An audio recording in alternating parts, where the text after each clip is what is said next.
Oh, 1 second. Let me set up my headphones.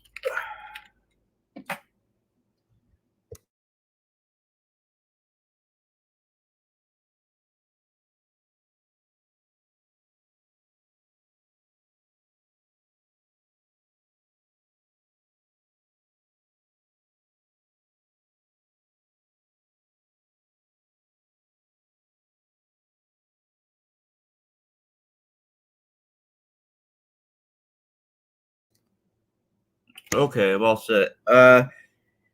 So I'm gonna give a breakdown on where we are right now as far as the progress, how we're going to handle the migration, and then I'm gonna take some questions that have been submitted to Twitter. So if you go to the Forex Calls channel, you'll see not the last post that was made, because that was one just saying that we're about to go live here, but the one before that. There's a link to a Twitter post, and you can write questions in there, and I'll get to them. I don't know how many questions there are. I'll try to get to as many as possible.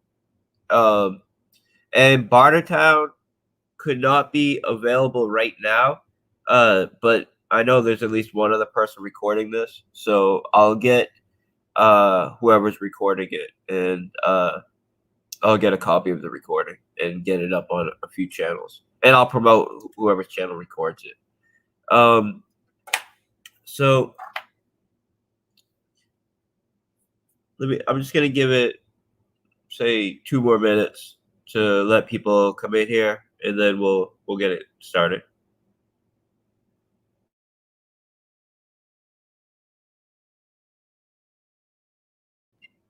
We've made a lot of progress. I'm not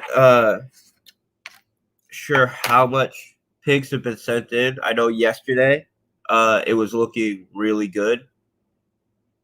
We need enough pigs and enough pigs LP to be able to remove all of the liquidity from the one pig's liquidity pool, and to remove all of the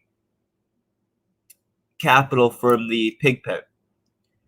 This way, we can migrate the pig pen capital over to the new pig pen contract, and we can migrate the liquidity for the V1 pigs token to the new pigs contract. We have no special controls over the pig pen or the piggy bank or the pigs token, other than the ability to pause. So we don't even have that ability on the pig pen or the piggy bank, just on the pigs token. And we kept that ability to pause because we knew we still had further contracts to launch, and it was an additional security check just in case something unexpected happened. So people who are part of Manor Farm saw how we launched. We had pause functionality for the Rev token, and we burned that functionality shortly after launch, within 48 hours after launch. We have those same mechanics in the dogs token and the pig tokens, and we utilize those pause functions to prevent botting when we initially launched the dog and pig tokens. So we did that by disabling selling, listing the token, allowing snipers to come in and bot it, pausing, and blacklisting their tokens. Now, the idea was, and this is an agreement we made with Paladin and other auditors we worked with, that we would burn that functionality to pause the token after we were finished with the launch process. With with the pigs token and the launch of the animal farm, we never launched any incentive contracts to reward people for locking up pigs liquidity. And we knew we were going to do that. And our idea was to launch something similar to Piggybank. So we decided, well, hold off on removing the pause function until after we launched this additional contract to incentivize pigs liquidity adding, just in case something unexpected happens, we could put the brakes on it and address it. And because we had these extra safety and security protocols, we were able to put the brakes on the pigs token and Piggybank before it was able to be essentially drained. Now, the reason why it would have been able to drain is because when we launched the Piggybank, before it goes live, you have to choose an exchange rate. Now, most other projects that have this kind of internal DEX, like Shrimp Farmer, like B&B Miner, all of these projects, they actually, the developer or insiders actually do the initial deposit on the contract. This gives them half of the supply and sets the exchange rate. And this means that if this developer or if this insider wanted to, within a couple weeks, through compounding, we'll have 90+% of the supply and can drain the contract. So with Piggybank and with Drip Garden, we changed this. So instead of actually adding that starting liquidity, which would give the developers half of the supply, we created a mechanic that allows you to fool the contract into thinking it got capital deposited into it. And it sets the exchange rate based on what it thinks you deposited into it. And this then gets the initial pricing for pigs, or in Piggybank, sorry. It gets the initial pricing for piglets and truffles. Now, the starting capital or the starting seed amount that we chose with Piggybank was the same starting seed amount as we did with Drip Garden. And with Drip Garden, it worked extremely well. The reason why it worked extremely well with Drip Garden is because people went into the contract normally, right? People just, people bought what they thought was a reasonable amount for them to buy, given the risk and all these things, and it was relatively small amounts. And this worked very well because, yes, people that bought it early got it for cheap, but they didn't go in buying, millions of dollars worth 1 second after launch. And when we had to decide the starting seed amount for Piggybank, it was one of the last things we left to decide. And this is mostly because we had a new developer working for us. My main partner, BB, needed a break. So he took a break, but we still needed him because, he's an integral part of the project. He manages the servers. He does all that stuff. And it made communication a bit more difficult because we had someone brand new on the team. Plus, my main partner was taking a break. So when it came time to add the final, or when it came time to decide what the starting seed amount would be, it was essentially on the day of launch. and we were going back and forth on essentially my position was that we should do a high starting seed amount because there's a lot more attention on our project and a lot more capital to come in, and it's essentially like starting with a higher liquidity. And I knew we would need to do that. But since you can only buy a whole piglet, and if you compound, you can only compound if it's a whole piglet, starting with a higher seed amount meant that the price of piglets would be higher, which would make it so the smaller user couldn't compound and wouldn't be able to buy. So this was essentially BB's point. Like, his opinion was no, we shouldn't start with a higher seed amount because it's going to be unfair for small users and eventually unsustainable potentially, because none of the small users would be able to buy or compound, right? And then the new dev that we brought on, he kind of stayed out of it, although he suggested a higher seed amount before. But when he heard BB's argument, he just kind of stayed out of it. So we decided to default with what we knew worked because we were on the day of deadline, essentially. So we decided to go with what we knew had worked with Drip Garden. And we used the same amount, the same seeding amount as we did with Drip Garden. And it would have worked if it wasn't botted as heavily as it was. So both me and my partner BB both had the correct idea. And if we had not set a deadline and been rushed to meet this deadline, we would have realized what we need to do is raise the seed amount, but also increase the supply of piglets relative to truffles. This way, it never costs more than a fraction of a cent worth of truffles to buy a piglet.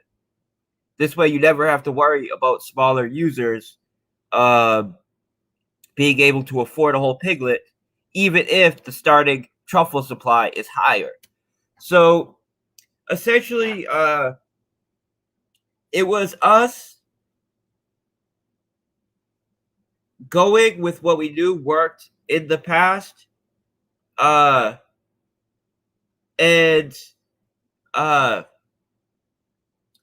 really trying to meet a deadline that we should have said we need an extra day or two, right? If we had an extra day or two, you know, we would have gone with a higher seed amount and increased the piglet supply. This is something we've learned from, right? It's a lesson learned.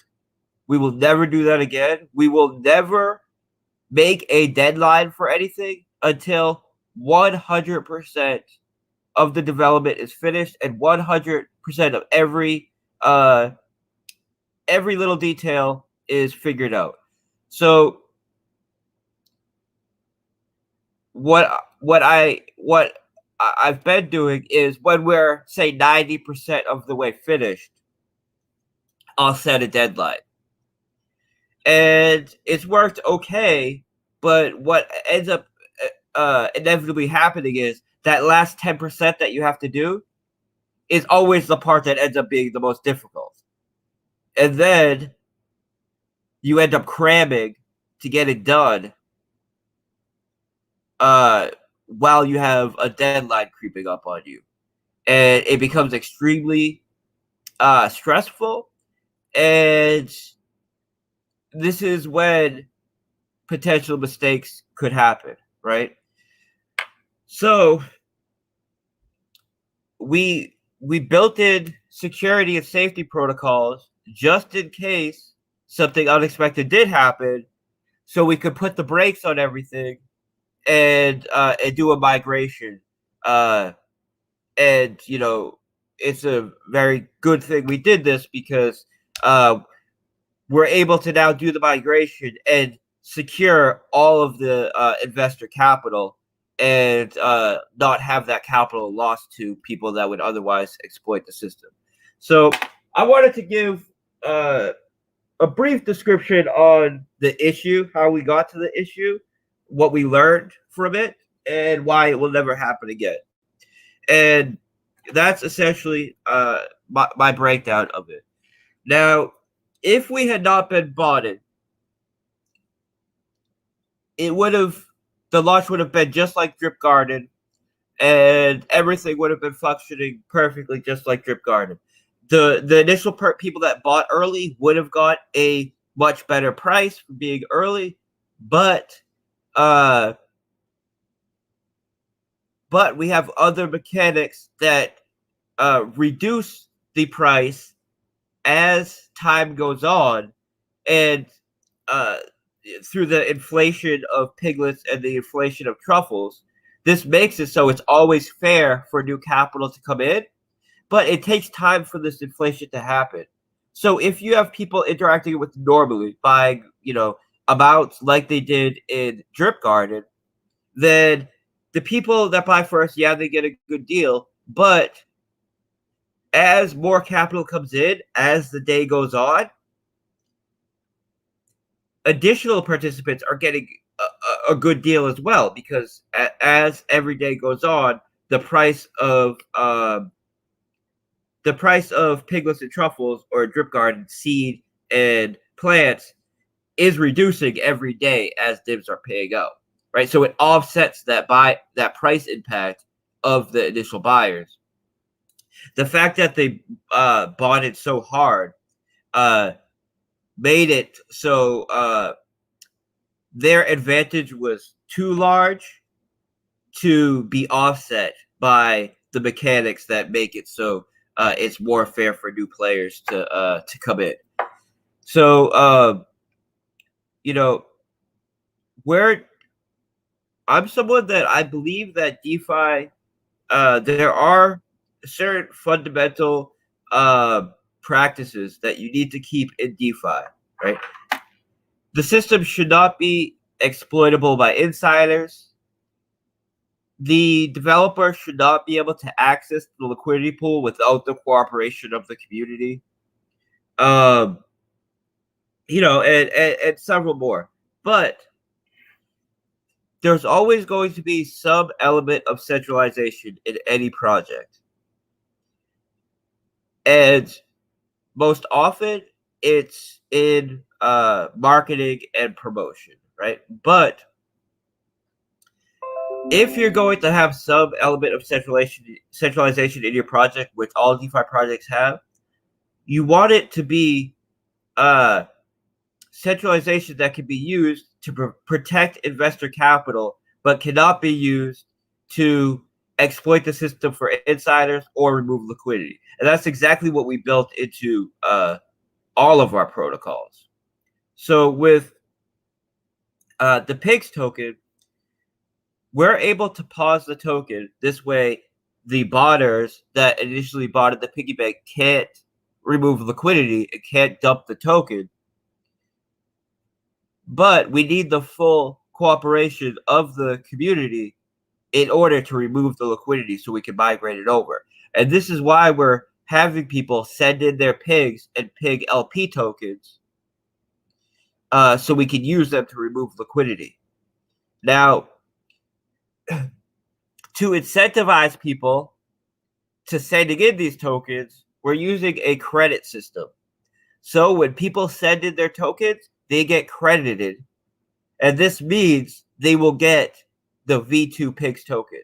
So if you are holding one PIG token in your wallet, one V1 PIG token in your wallet, you send it in, you will get credited one V2 PIG token. Now, the way that we're going to do the distribution is based on where those tokens were before we paused. So if you had the pig tokens in your wallet, the V1 pig tokens, when we paused the pig contract, and you sent it into credits, when we do the V2 distribution, you'll get it to your wallet. If you had the pig token in the pig pen when we paused pigs, in order to get credited with the V2 token, you have to withdraw those pigs from the pig pen and send them into the credit contract. But when we do the V2 distribution, you'll get those V2 pigs sent to the new pig pen contract, and you'll be credited in the new pig pen contract. This way, when we launch V2, it will be the exact state of all of the V1 pigs contracts, with the only alteration being that the the Piggybank distribution of piglets will be different, and I'll explain on how it will be different and why it will be different. And a very small amount of bonders will not be credited. It's so far only 2. So we've gone through the whole system, and only 2 people will not be credited. And both of those people used bots to snipe the Piggybank open, and we're using scripts to only dump the token. So that's literally all they were doing. They sent like $500 million or $500,000. They were like the first or second people to get filled on the pig pen, and then they're just using a script to just dump it every day, dump their holdings every day. And anybody that's been a part of our projects for any amount of time, has read any of our documentation or listened to any of our interviews, we don't put up with that. Our protocols are designed to be fair and to give all users an equal opportunity in the system. And sure, people could say that they're not breaking any laws by using bots, but they're breaking the rules of our system that we made clear before we listed or launched anything. Same as the pigs contract, same as Rev, same as Drip, same as every project I've done since we've had the kind of attention on us that will attract botters. We've always had the stance that if you bought our contracts, and if you try to get around any of our anti-bot measures, you will be blacklisted. And people understand this. The people that I know the 2 people who bought it, Piggybank, I know who they are. They're people that have been part of my projects in the past. They know very well what the consequences would be for doing this, and they they did it anyways, because sometimes people are just greedy, right? They want to risk it, and and they took a shot. But there will never be a scenario where 1 or 2 people try to exploit one of our protocols, and then we just sit back and let them do it. That will never happen. So we put the measures in place. The reason why we needed to pause the animal farm as well is because we had no pause functionality in Piggybank. We only had a pause functionality in the pig token, and when you pause the pig token, it pauses the whole animal farm. This is the only reason why we needed to pause animal farm. Otherwise, we would have allowed animal farm to continue as operational. We're always learning lessons. We're always getting better. Another lesson that I learned from this is no matter what pressure we may have from auditors or reviewers or some of these people, we're gonna always do what we feel is best for the project. And it would have been best to put a pause function in the Piggybank contract itself. We didn't do it because we knew some auditors would frown upon it. But in the end, we're not really looking to impress auditors, right? Our business is about securing and protecting investor capital and providing investment opportunities for them. So, these are things that we've learned and will implement in the future, right? As we continue to grow and develop. But as far as Piggybank goes, we have everything in place that we need to do the migration and have a very successful migration. So the way that we're going to do the distribution of piglets in V2 is with a higher starting seed amount. So as I talked about when I first got on here, there was a back and forth about starting with a higher seed amount versus keeping the piglet price low so smaller users can always afford to buy at least one piglet because of the limitations of these contracts that prevent you from being able to buy fractions of piglets in this case, or plants in Drip Garden. I could go into detail about why this is the case as well. I'll do it briefly. I don't want to get too much into details because I know some people won't understand it and will get confused by them. But with this protocol and with Drip Garden and even with like B&B Miner and Shrimp Farmer type of protocols, you have two assets.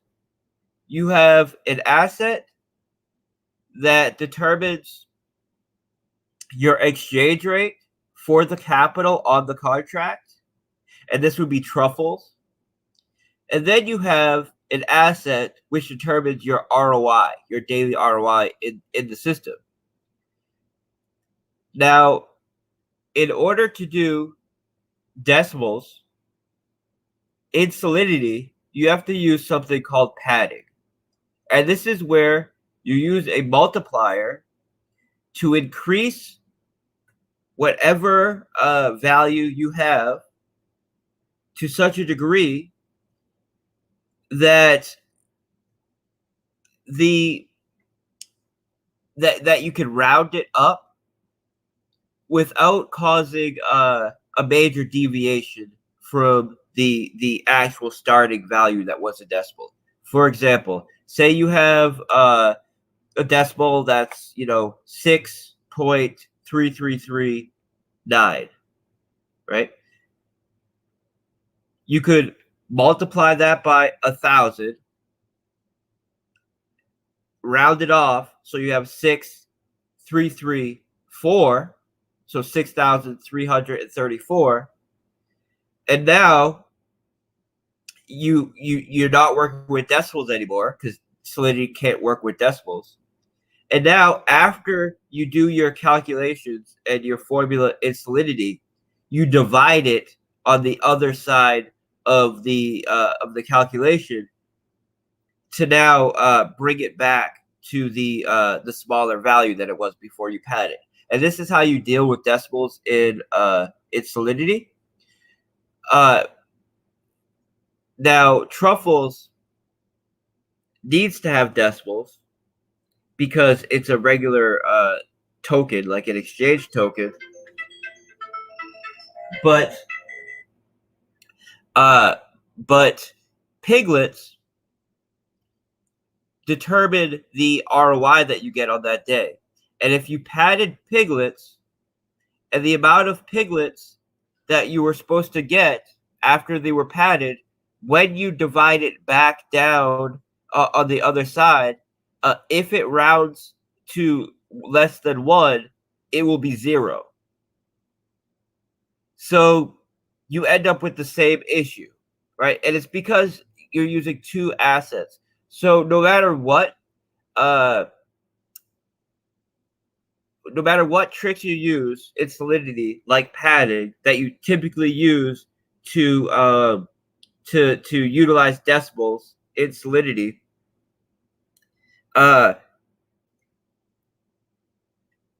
if you try to utilize those for piglets, you still have the situation where if it's less than 1, it will round to 0. It would be 0 anyways. So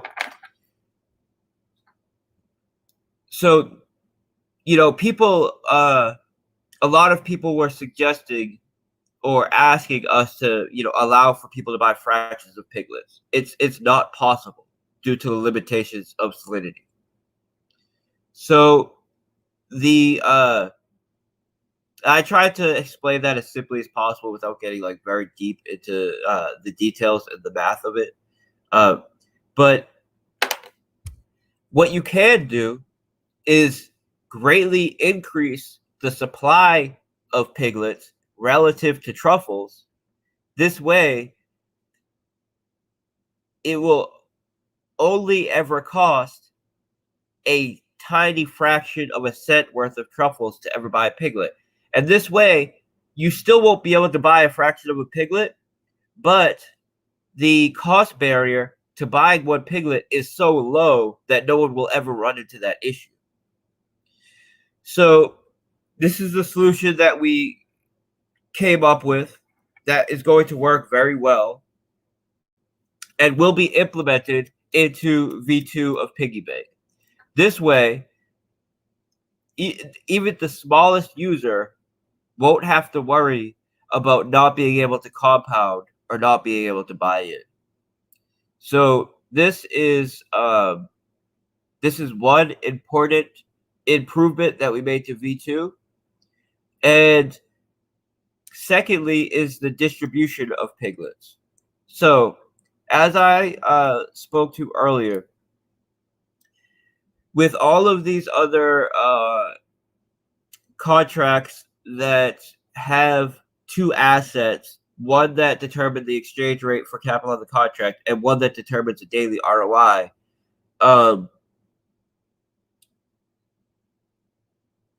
they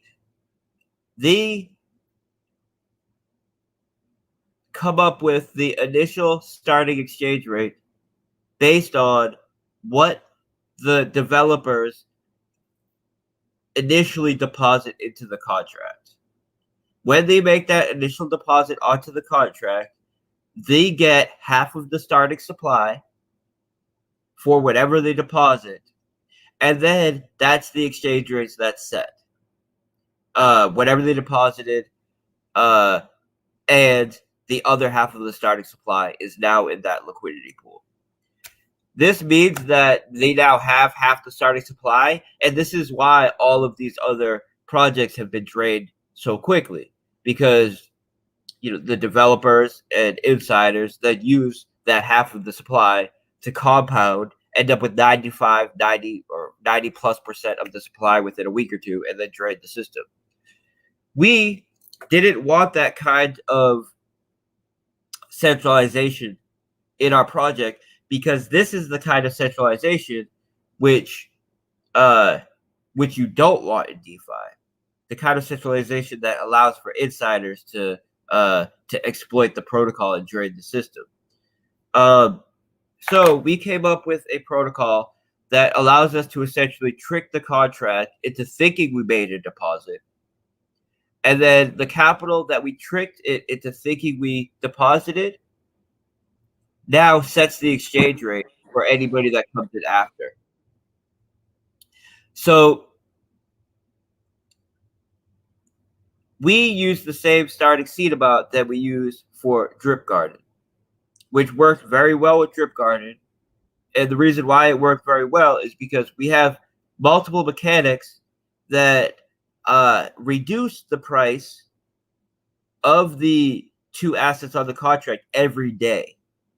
And this means that, yes, when you buy early, you get a good price, but every day, the value of those tokens is reduced a bit. And this is how we're able to have a protocol where if you compound daily, you can earn up to 3%. But if you are not compounding, your ROI is going to be reduced relative to people that are compounding. And it creates a value transfer from weak hands to strong hands.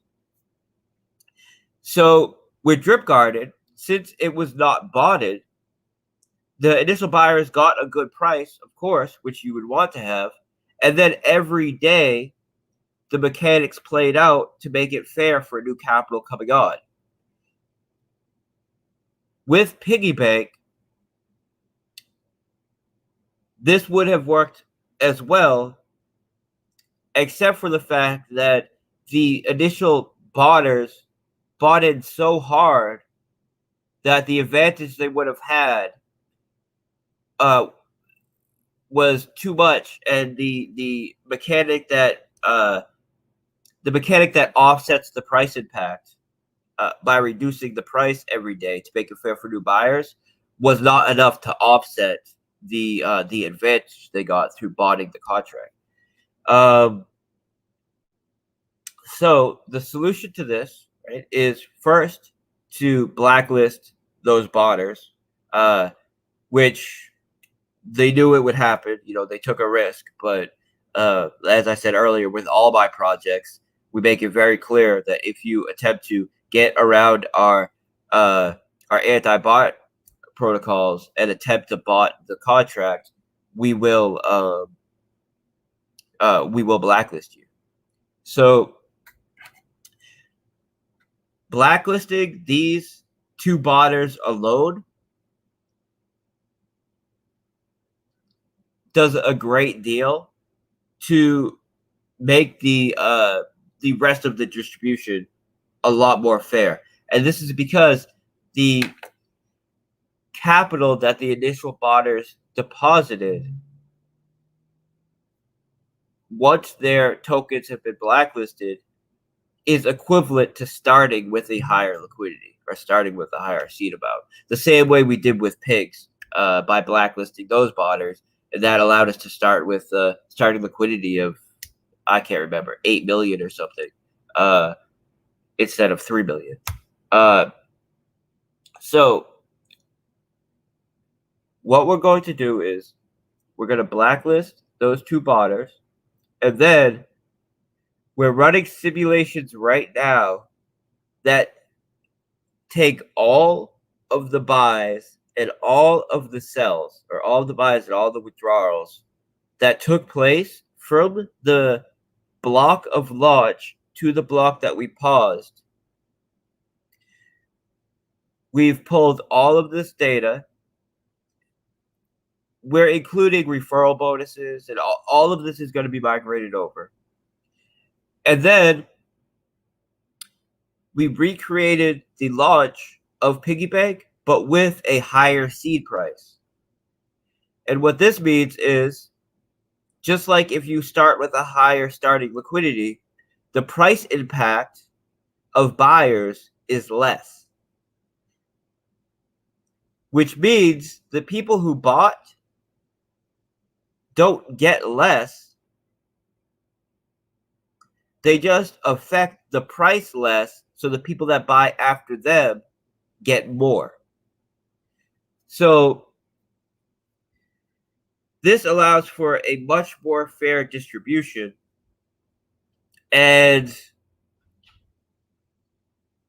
it will result in the vast majority, over 90% of the users in the system, to get more than they had before we paused. And right now we've pulled all of the data, and we're preparing to start running the simulations today. It's taken a lot of time to pull the data because it's something like 20,000 different different accounts and many more buys and sells. So it takes a long time to pull that kind of data and then create maps that allow you to then recreate all of those transactions accurately in a simulation. But what we're going to do is take all of the transactions, all of the buys, all of the sells, all of the referral bonuses, everything, and then just simulate them in a type of sandbox environment with the Piggybank contracts as if we started with a much higher seed amount. And this will give us the distribution for everybody, how much piglets everybody in the system should have got if we had a higher seed amount. And then we will distribute these piglets in version 2 of Piggybank. So, as I said, it will result in the vast majority of users, like over 90%, getting more. So, the only people that are going to see a negative impact from this are the two botters. Other than that, there will be a very small handful of people that will get slightly less piglets relative to other players of the system than what they had before we paused, but they'll still benefit from this in the long run, because if we had not done this, botters would have drained the piggy bank within a couple weeks. So it's for the vast majority of users, you'll end up with more piglets than you had before the distribution. And for the small handful of people that will get slightly less, and it will only be slightly less, because the vast majority of this value transfer is coming from those botters. You know, it will be better for them in the long run, because say you get 10% less piglets, but now you're part of a protocol that will last for years and continue to allow to grow and earn on it for the whole life of the system instead of draining out. So, it can be difficult to get points like this across to some people, but if for the very few people that will have less piglets than more, would you rather have 10% more piglets, but the ROI that those piglets allow you to earn from is drained in a week or two? Or would you rather have 10% less piglets and be able to earn an ROI on those piglets for the whole life of the system for months and years to come? So I believe that when the system goes live, everybody sees the distribution that they got, they will be happy with it, and the piggy bank is still going to be an extremely successful protocol, because the mechanics of it are extremely powerful, and it's the only product that allows for this type of investment where you're getting rewarded in such a way for time locking. So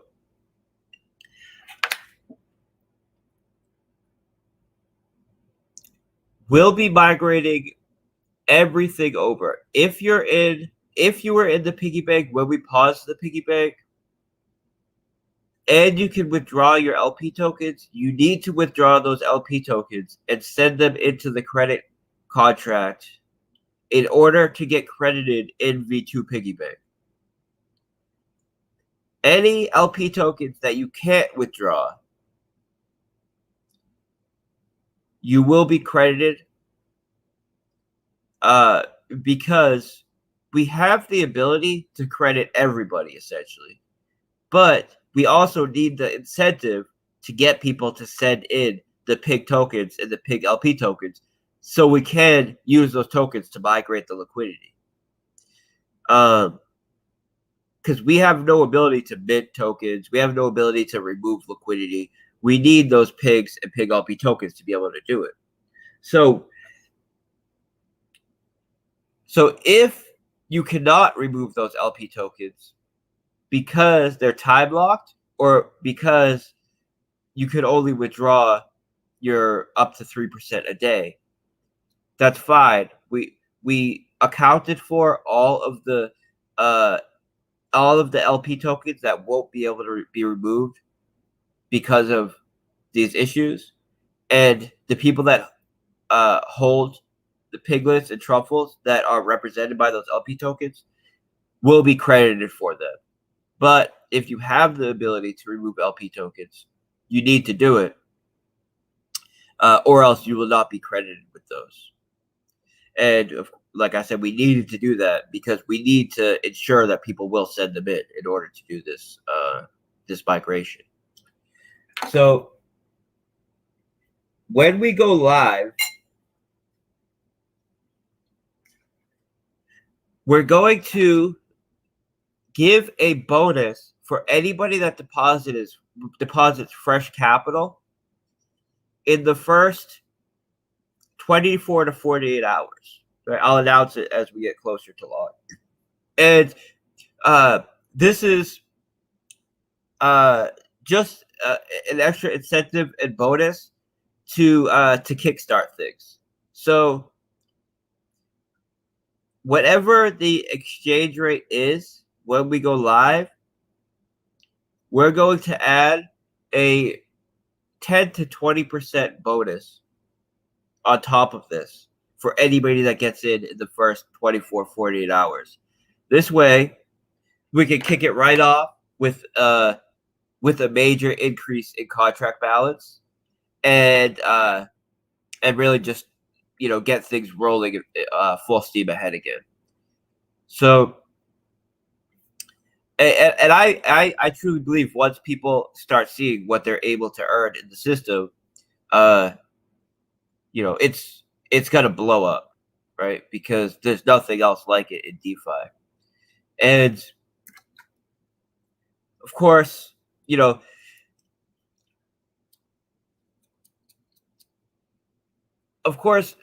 no real need to keep going over it. But of course, I wish that we didn't have this issue, right? Where the starting seed amount was not as high as it should have been. But it's a lesson learned, and the lesson learned wasn't specific to this issue, right?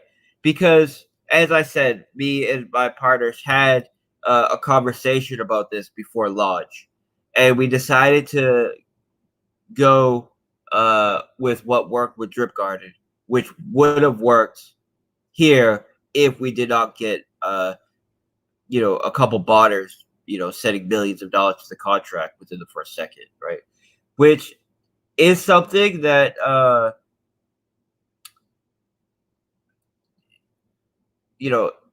it's something that we could have avoided. And really it comes down to not setting deadlines until 100% of the work is done. This way you are not making this kind of decision when there's hours left to go before launch. And it led us to fall back on what we knew worked with Drip Garden, which would have worked here if we did not get botted to such a degree. But the answer is the solution to this is that deadline shouldn't have been set. And if that deadline wasn't counting down, and we had an extra day to just give this a little bit of extra thought and work out the conversation we were having before launch, we would have made the adjustment. And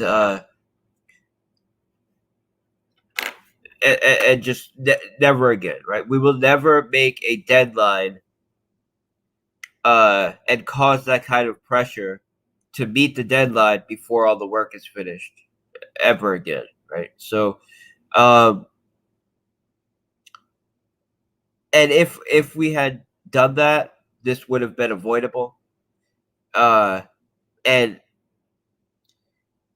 we will never have this kind of issue again, right? So there's still so much left to build.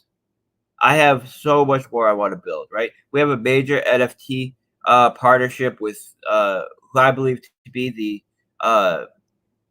the best NFT platform in crypto, right?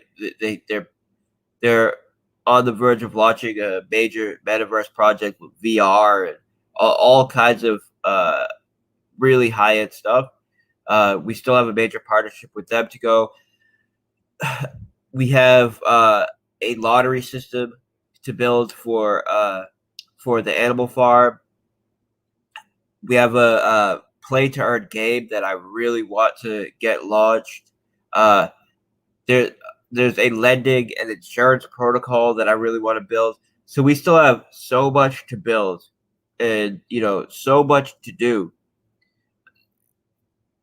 And from this point on, I will never set a deadline on anything until 100% of the work is finished.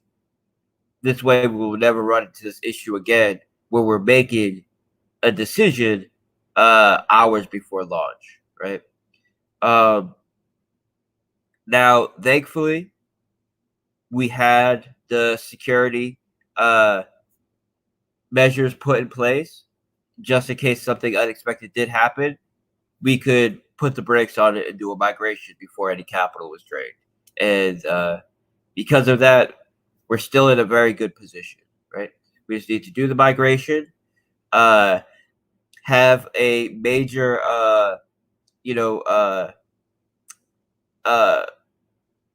relaunch event or whatever you want to call it when V2 goes live with a significant bonus for anybody that deposits fresh capital in, get our marketing going, and we'll be off to the races, right? So the reason why I haven't been going heavy on marketing right now is because I don't want to,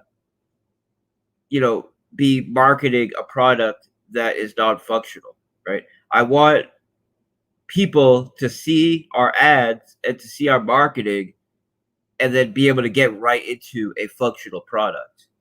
So we still have millions of dollars for marketing. We have very good ads, and we still have a ton of development to do. We just need to get this migration through with. And as some people here that are developers know, it's always a lot more tedious to try to fix issues. And it's after you've had something like this happen, right? But with that said, we have everything that we need to do it. We've pulled all the information. We're prepared to start running the simulations today to come up with the new distribution rates, and the pigs and pig LPs are being sent in. Last I checked, we were on path to getting the amount that we need to do the migration. I haven't looked at today. I wouldn't be surprised if we're already past what we need today. So everything is perfect for the migration, and we're ready to go with as soon as the migration is finished, just to go full steam ahead into marketing and continued development. So I think that's without having someone, I wanted to have Bartertown on. He's not around, so it's a little bit difficult for me to go over everything without having someone to bounce off of, bounce questions off of, and all of that. So I'll get someone on. We'll do this again. We'll definitely do this again before Tuesday. Tuesday is the cutoff date for when you need to send in your LP tokens and pigs. But for now, let me start going into some of these Twitter questions. I'm sure there's plenty of them.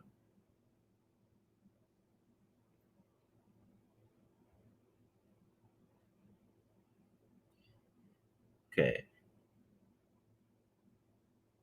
It's a lot of people just very happy and excited.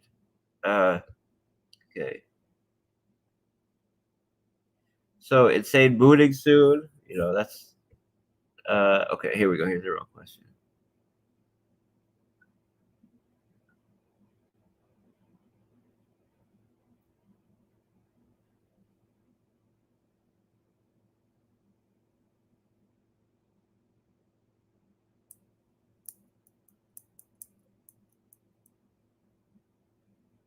Okay. I have some dogs LP in pools. Okay. Says I have some dog LP pools in the and Pigpen. Some of these people, like, I don't know where they learned to write, but it says, what do I have to do? I have some dogs, LP pools, and Pigpen. I can't do anything.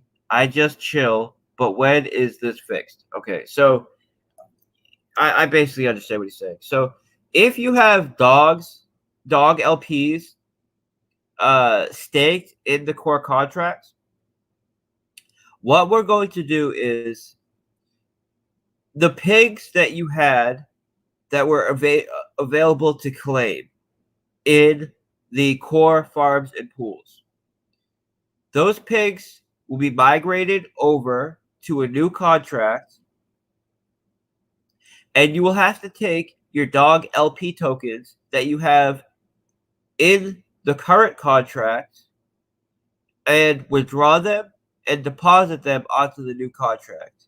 Now, all of the non-core farms and pools that pay out in dogs, you don't have to touch them at all.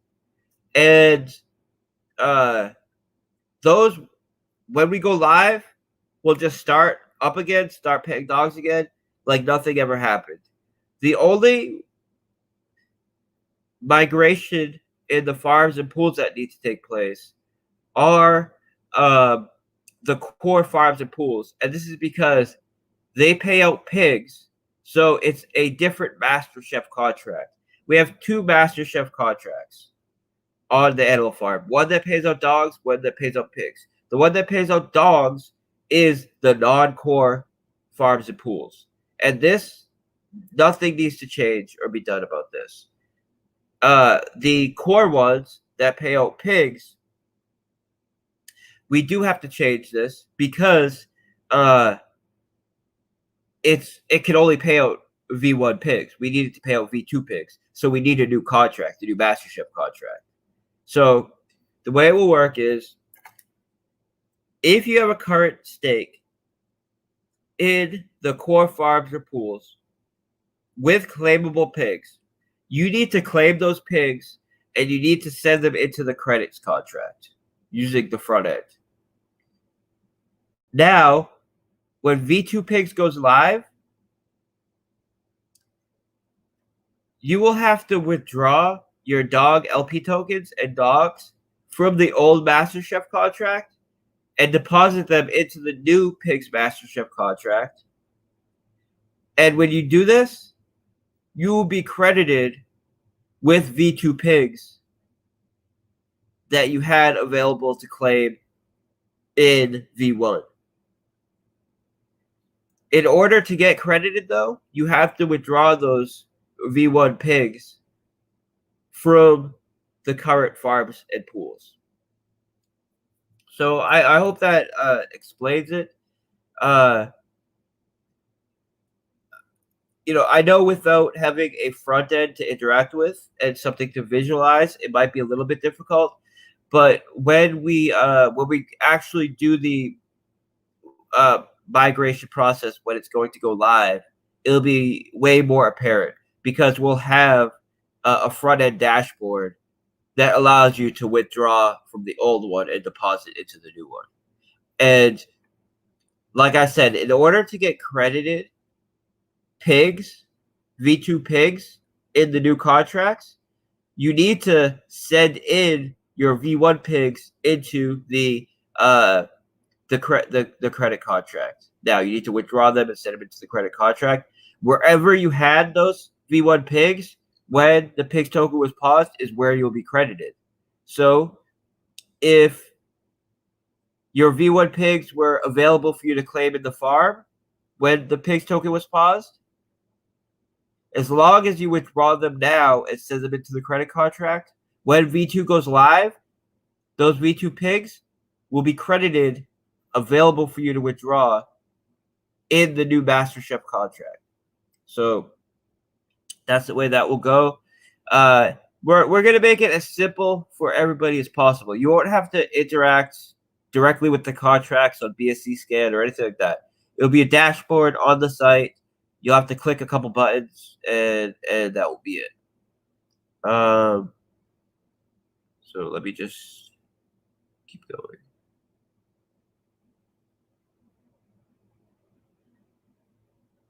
Okay, someone's saying that they withdrew their pigs, BUSD, LP tokens, and tried to remove liquidity, and it didn't work. Yeah. This is because we had to pause the pig contract to prevent the botters from dumping or removing liquidity. So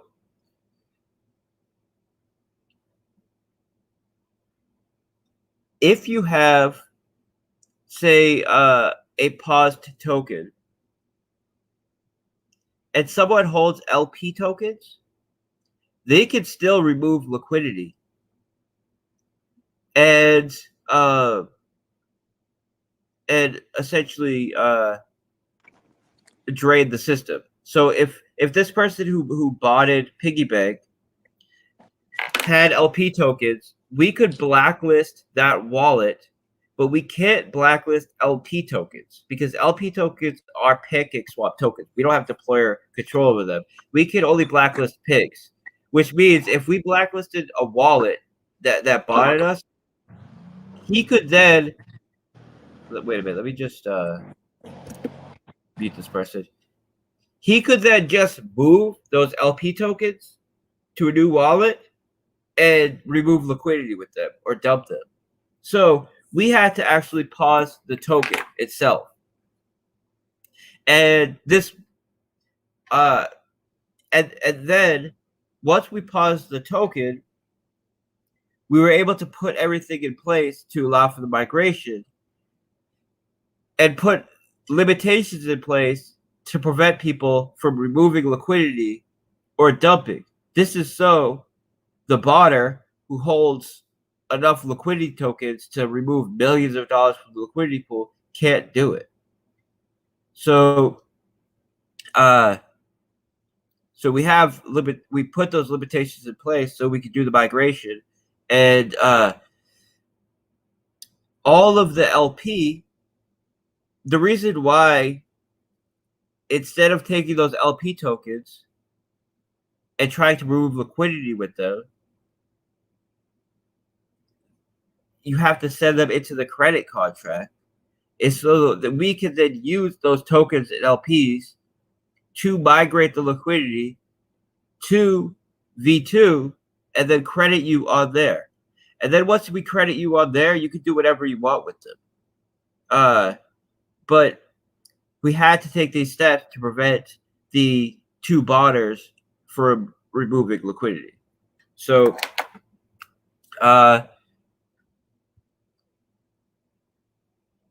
if you could just remove liquidity and sell the tokens, and we had a way to blacklist those two botters, then we wouldn't do this at all, right? We would, or maybe we would, I don't know. But at that point, people can make up their own mind what they want to do, if they want to remove liquidity or get credited, right?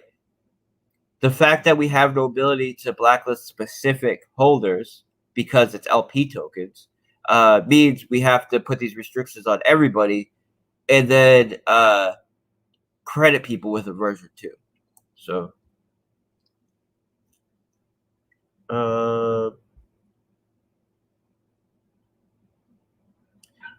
okay, that's about it. It's just a bunch of people asking if it's paused or not, basically, and I just explained that. So, people asking for an ETA for the same reason why I just went into how we're not going to put deadlines on ourselves, just to put ourselves in a situation where now we're pressured to meet a deadline and, end up, doing something when we're not ready. I'm not going to do that. But I can say that all of the data has been pulled. We're starting the simulations today.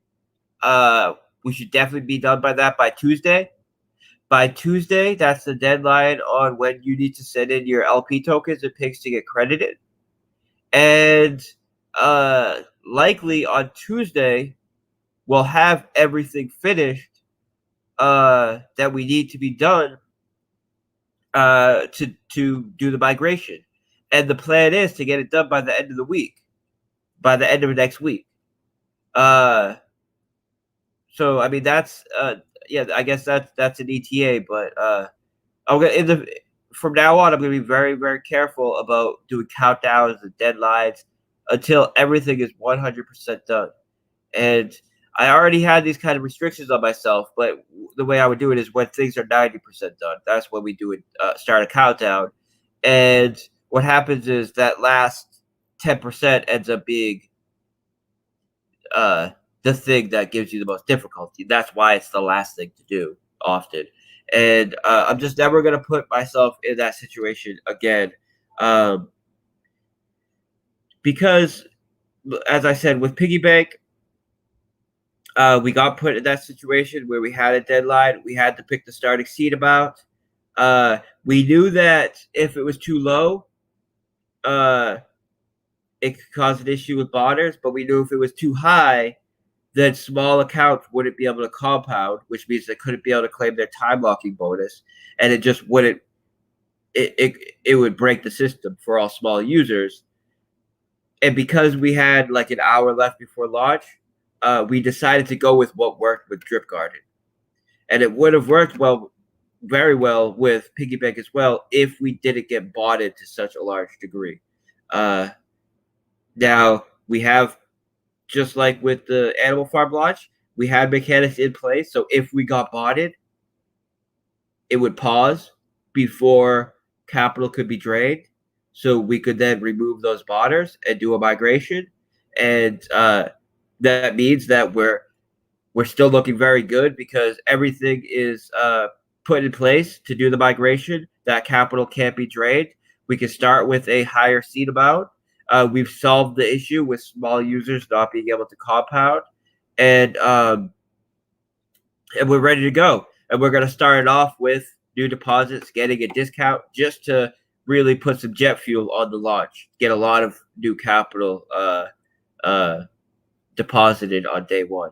So likely we're going to have a 10 to 20% bonus for people that deposit new capital in the first 48 hours. That's what we're looking at right now.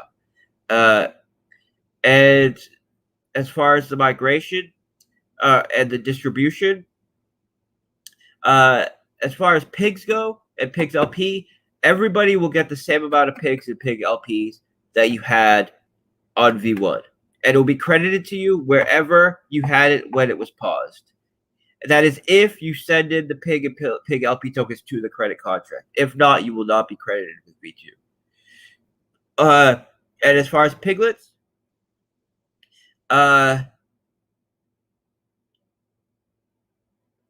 we're taking all of the deposits that everybody made and all of the withdrawals that everybody made, and we're simulating them in the order that they bought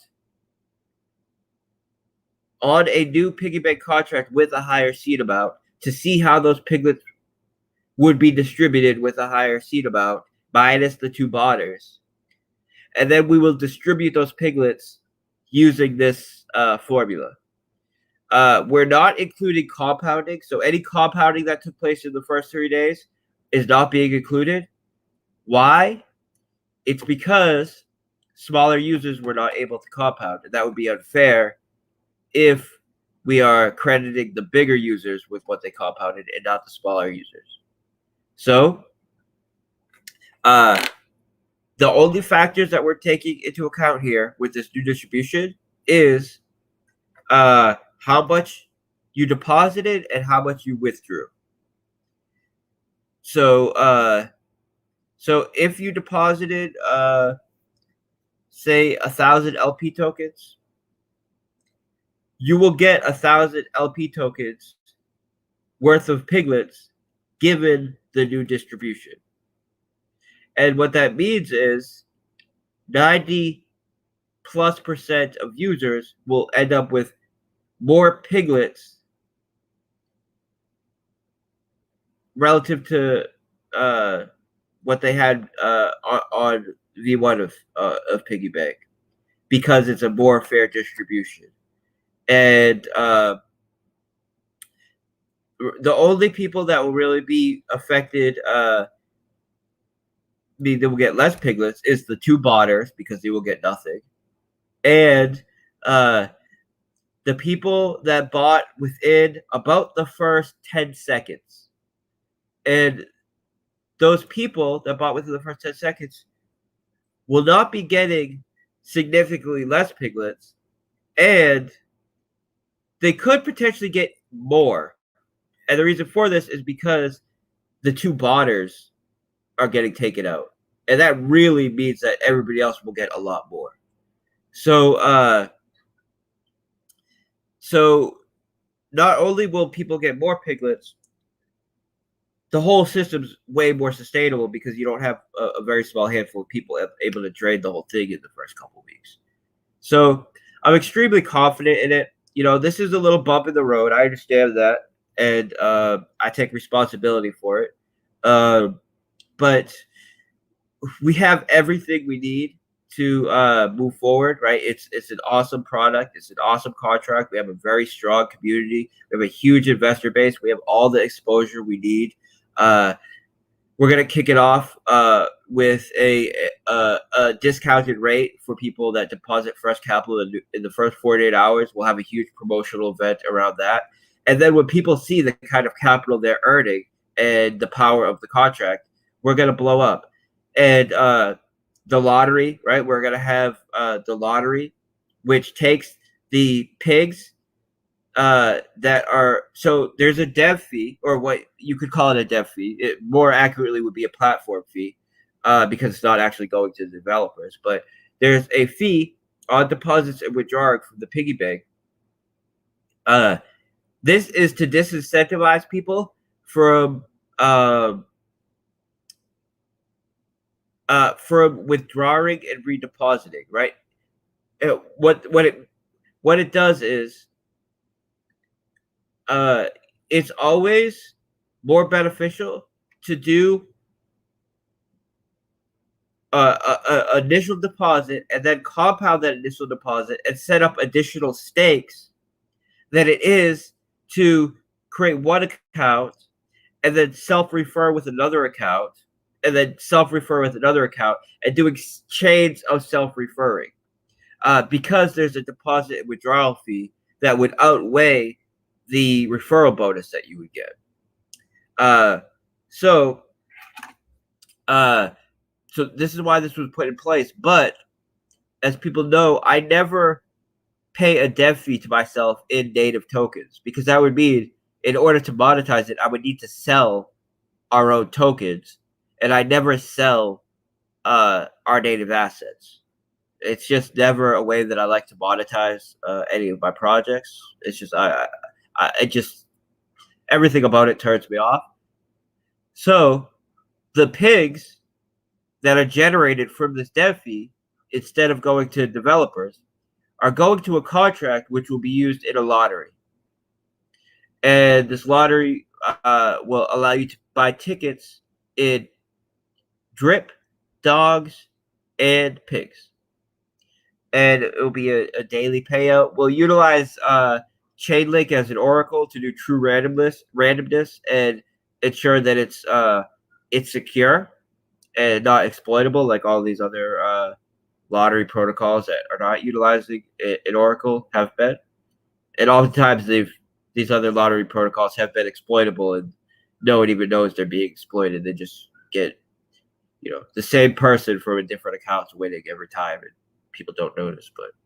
But anyways, let me just go through the chat real quick. And it's difficult doing this without having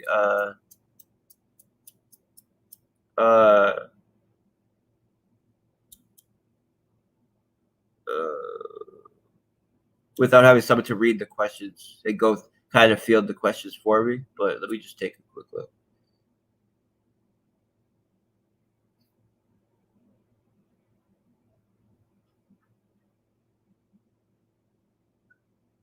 Yeah, discounted rate for fresh capital entering the piggy bank in the first 48 hours after launch. Yep.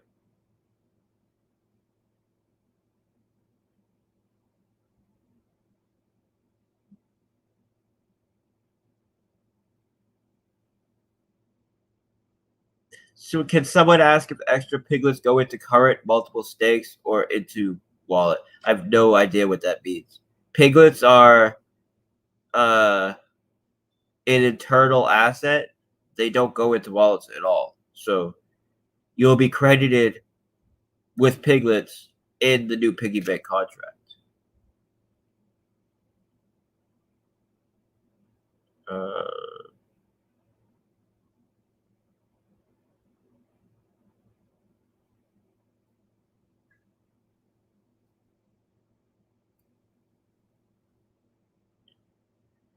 All right, it says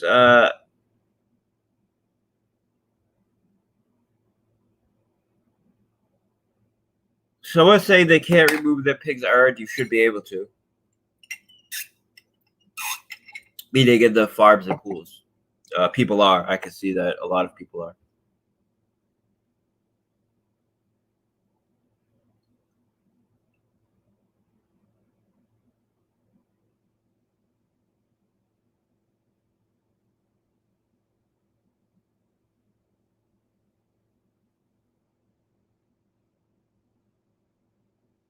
So right, the worth of piglets went from $60 to $30 after launch. Will it decrease again since we have a higher seed amount? Yes. All right. So it's very important to understand what piglets represent. Piglets do not represent your share of the capital on the contract. They only represent the daily ROI that you can earn. And the price of piglets goes down every day by design. This is to offset the price impact of early buyers. So it's always fair for new capital to come on board. Now, in the piggy bank, since we were not heavily bonded, early investors got a great price, of course, because they were early. And old investors or people that got in later also got a great price because by the time they got in, the price of plants had reduced due to this mechanism, which reduces the price every day, had reduced to such a degree to offset the price impact of the initial buyers. And that works very well as long as you don't have a major variance in what the initial buyers bought versus what later buyers buy. So if you have the initial buyers buy about the same amount as someone that buys, say, a week later, they're going to get about the same amount of piglets for the same amount of money because the initial buyers caused price impact, caused that price of piglets to rise, But then by the time I got to about a week later, or say, I'm just giving kind of arbitrary dates and values, but let's just say this: the price of piglets had decreased to the point where now it becomes now someone getting it with the same amount of money gets about the same amount of piglets as someone that bought in about a week before that, and this it is because piglets don't determine your share of the capital in the contract, just the amount of daily ROI you make. So you want it to always be about the same price for everybody. And when you have people buying about the same amount spread over time, this mechanic works very well. But if you have someone come in and buy $1.5 million worth of piglets on day one, and then everybody else deposits a few thousand, then their ability to compound and leach from the system is too powerful to get offset by the other mechanics. Now, this is easily solved by starting with a higher seed amount, like starting with a higher liquidity in a liquidity pool. That way, the initial buyers don't have a very large price impact. But due to the limitations in solidity, when you have multiple assets like this in one contract and solidity can't do decimals, you have to use padding to get around decimals in truffles, for example. You can't use padding then in piglets. So it means you're limited to only being able to buy whole piglets. There cannot be any decimals. You cannot buy fractions of piglets. Just like you can't buy fractions of minors, just like you can't buy fractions of plants. So the downside to starting with a high seed amount is that the price of an individual piglet is also high, and it makes it so smaller users can't even buy into the system, and they can't compound. So we came up with a solution for this, which will be implemented in V2. But these were real problems with existing protocols that needed solutions, and we came up with those solutions. So, I'm confident. I'm very confident in the V2.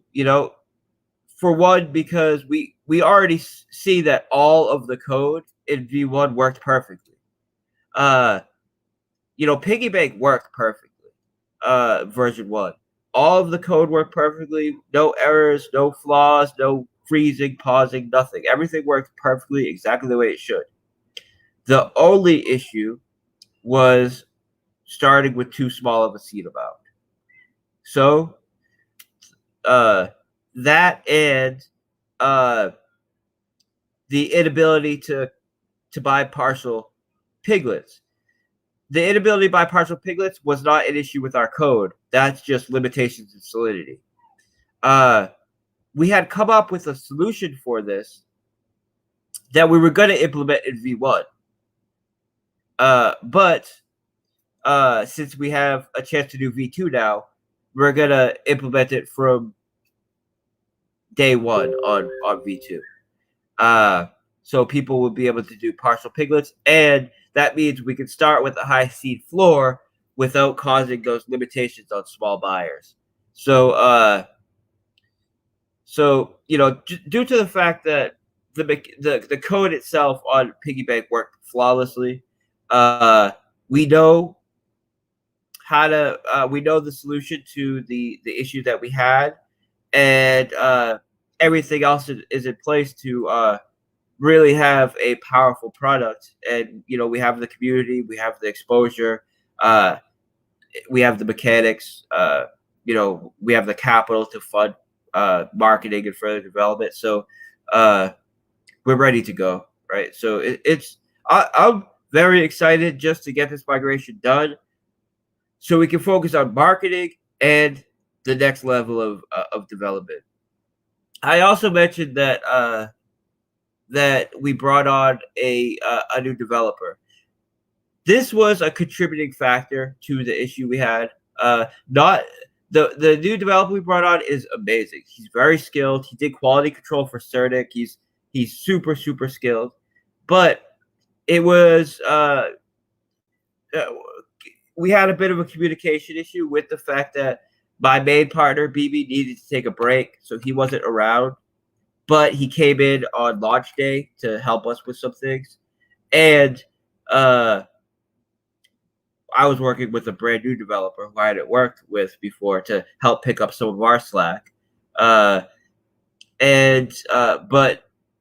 you know, in the future, it's very positive that we brought him on because he is very skilled, and now we just, it's a lesson learned. We will never set a deadline until we are 100% ready to go, and you can look at our track record. Our track record is very good, right? I've been working in crypto for 10 years, since 2012.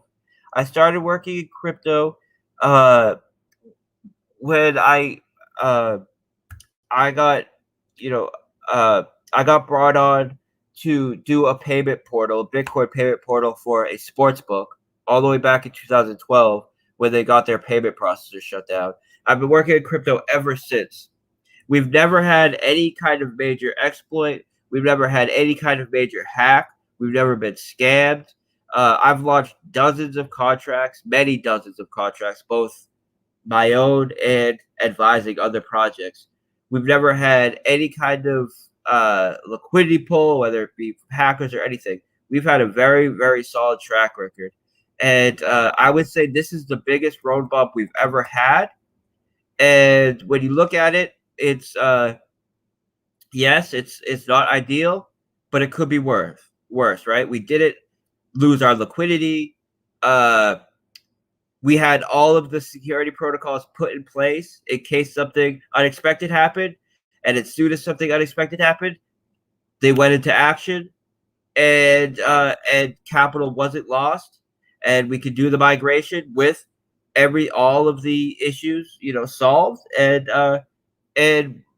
full steam ahead, ready to go. And I know that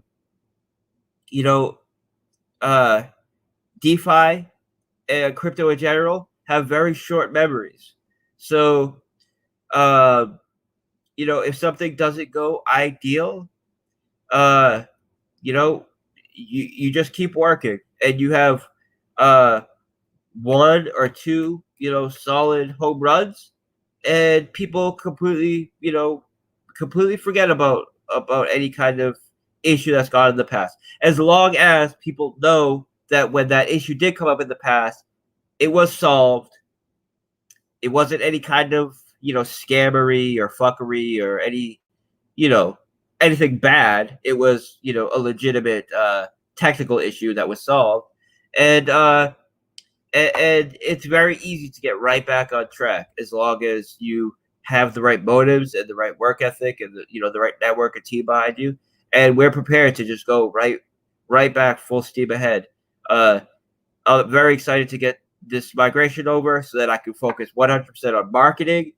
And next will be the lottery, because the lottery is almost complete already. And then we go right into a partnership for Drip. We have several major partnerships ready to go with Drip, and I'm very excited about that. And I'll be updating as we get closer to it. But also a new UI for Drip. We built a new UI for Drip. It's finished and complete. Oh yes, one thing we need to do is start collecting testimonials for Drip, because on the front page of our new UI, we have testimonials that scroll across the front page, and it really looks smooth. So we need to start collecting some testimonials. The UI that we built for Drip is we used a template that is being used by essentially all of the high-end investment banks, Charles Schwab, TD Ameritrade, because we realize that these companies spend billions of dollars, if not trillions of dollars, in consumer research, and they spend tons of capital to figure out what gets users to their site, and when those users get to their site, to use their products. And I think we would be remiss to not use that knowledge base that they have built up. And I don't know why other DeFi projects are not, but I don't know why other DeFi projects do half of what they do. So this is something that we're going to put into action. The development for the UI has already been done. So when we do the new major launch for Drip, it will be with the new UI. So we have so much coming. I'm very confident in Drip as well. So Drip has hit its 1 year mark, which means that everybody that got into the pre-sale and everybody who bought early, who has not been compounding and has been draining the system, is hitting their max payouts. So every day, these early whales will be taken out of the system one by one, right? Not able to drain the system anymore. And as long as we continue to develop and market Drip, it can only get stronger. So Drip is a project that I'm heavily devoted to. I see Drip as the cornerstone of our community. It's what brought in the majority of our users. And I plan to continue to evolve it and continue to develop it, for years to come. So a little bit of attention has been taken off of it because we have the animal farm and the Piggybank, which we need to address right now. But markets move in cycles, and you need to have times where attention is put on projects, and then attention is moved to other other spaces to allow for weak hands to get to pull and give opportunities for the next wave of investors to come in.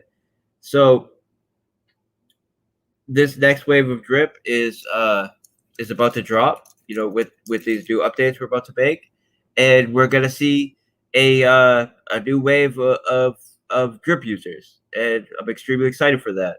So I'm gonna wrap this up. We're gonna do another one before Tuesday, and I'm gonna get Bartertown or another YouTuber in here because it's I can talk. Anybody that knows me knows I can talk, but just to be on here for an hour and a half by myself, just kind of going on and on. It's I don't know how interesting it is for people to listen to it.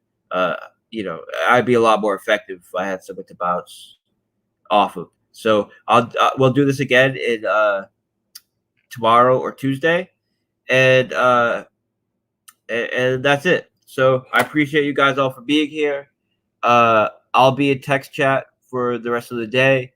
We're gonna run these simulations today. We already have the mapping. We plan on releasing all of it publicly. So all of the mapping that shows what all the accounts did, when they bought, all that, we plan to release it all public, so it's fully transparent. Everybody can see exactly what happened down to every detail and why everybody got what they got on the distribution. So we already have all that info. When we finish running the simulations, we'll know exactly what the distribution looks like, and we'll make that public as well. So thanks, everyone. Before I forget, I should also say that there is an NFT project that is going to be utilizing Drip. It's a play-to-earn game where you have characters that are represented by NFTs. One of their characters can only be bought with Drip, and all of the Drip that is used to buy these NFTs will be sent to the faucet, right? None of it will be used to to monetize the game or add sell pressure to drip, which is awesome. And we're looking they're looking to launch in about 4 weeks, something like that. And we're going to raise capital for them in the DAO group. So it will be a private sale going on in the Reap DAO in about 4 weeks or so. So that's another great opportunity. Every project we've ever had a raise for in the DAO has done over 40x. So I'm very, very careful about who I allow to raise capital in the DAO group. We do a full audit of their contracts. We make sure all of the tokenomics and all of the raise distribution, all that is just, as perfect as can be. And we're very careful about that. Also, I'm the one that handles the liquidity, the adding of liquidity, all of that once the funds are raised to ensure that they can't scam us or anything like that. That's the reason why we've had dozens and dozens of raises and never once have been scammed, never once have been rug pulled, because I set it up so it would be impossible for that to happen, because I'm the one that controls the liquidity until it's locked. And then at that point, I migrate ownership to the developers that raise the capital, that we raise capital for. So if anybody has questions about that, you go to the Drip Telegram group, do /DAO, and you'll find info about joining the DAO as well. All right, guys. I'll be on all day, so I'll talk to you guys later. Thank you. Bye.